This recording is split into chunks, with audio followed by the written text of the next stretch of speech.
Good morning, gentlemen. It's a wonderful weather.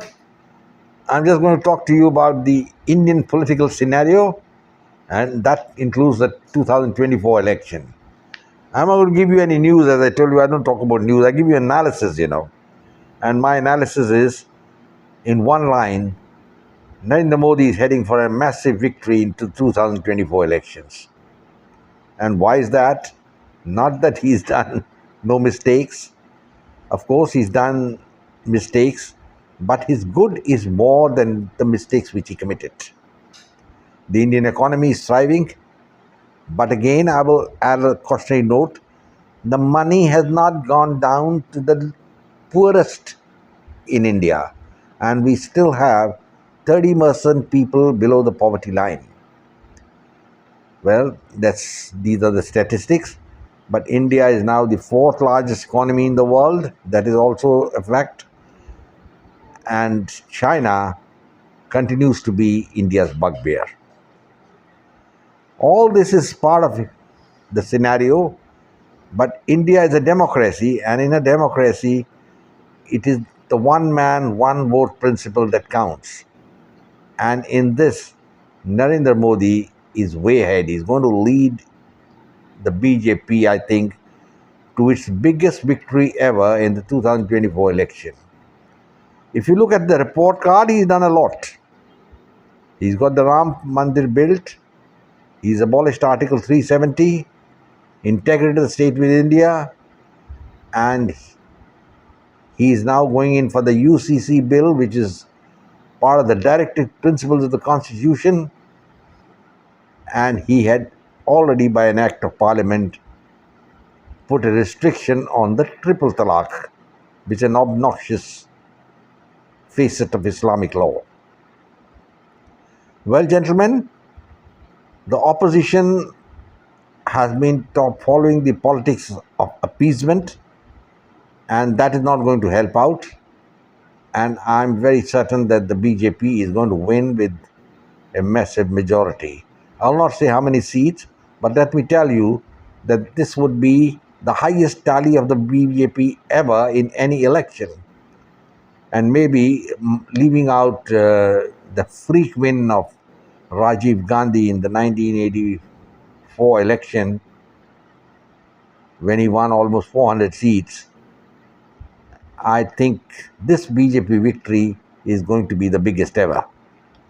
Well, gentlemen, if you look at the scenario, there's no opposition worthwhile. And we used to talk a lot about Mamata Banerjee, but I'm afraid this lady has besmirched herself. And she's the one who is instigating rioting and killing in Bengal. It's so very sad. More than 50 to 60 people have died in the panchayat elections. And despite the military, the CRPF and the BSF being there, this has still happened. That is because there's an undercurrent of violence in Bengal, and the people there are pretty fed up of the economic chaos. But then, they talk about Bengali culture and all that. I mean, I'm talking about all this really irrelevant. And it's about time that Mamta was shown her real place. The other man is Nitish Kumar. I think he's burnt his bridges. He doesn't know what to do now. He had set up the Maha Gathbandhan, and that Maha Gathbandhan has gone into the Bay of Bengal. And one of his stalwarts, Sharad Pawar, is now fighting for breath.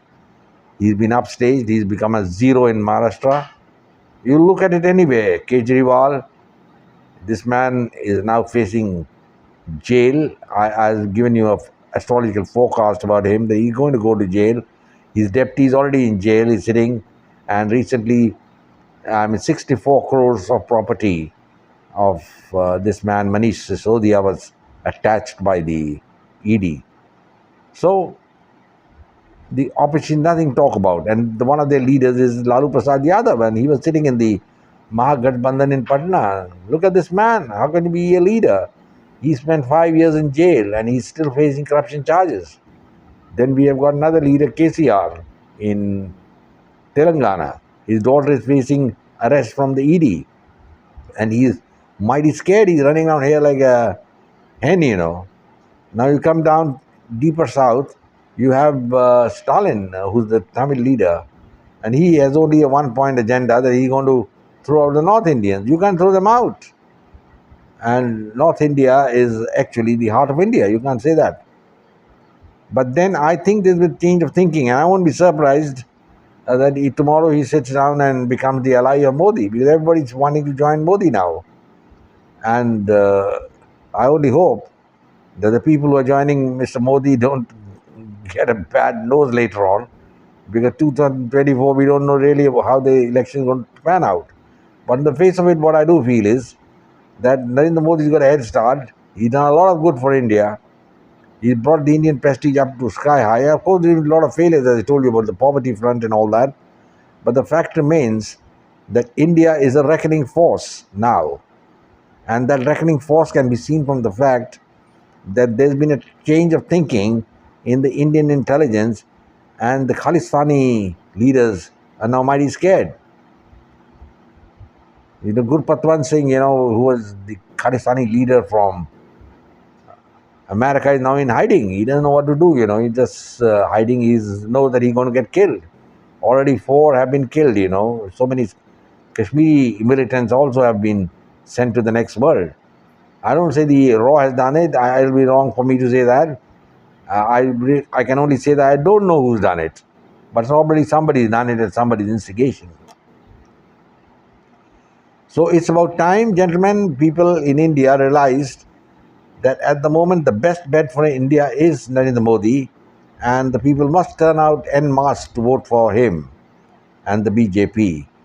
I will say all credit should go to Veer Savarkar, who coined the word Hindutva. He spent years in cellular jail, and people understand the sacrifice he has made. But Rahul Gandhi keeps on denigrating this man, and that is a very, very sad situation, because Rahul Gandhi himself, I think, is becoming a non-entity. I wouldn't be surprised if he's sent to jail in the Herald case. Well, I hope he doesn't get.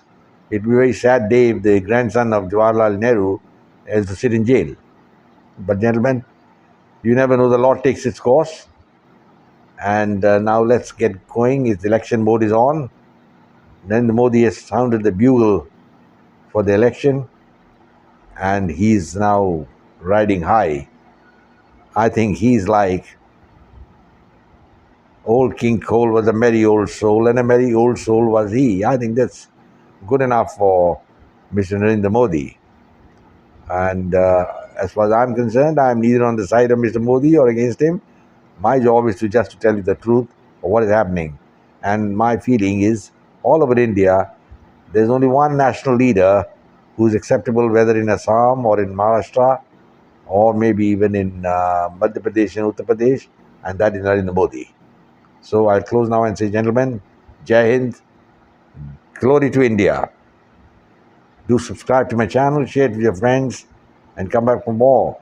I'll give you some very interesting topics in time to come. Goodbye.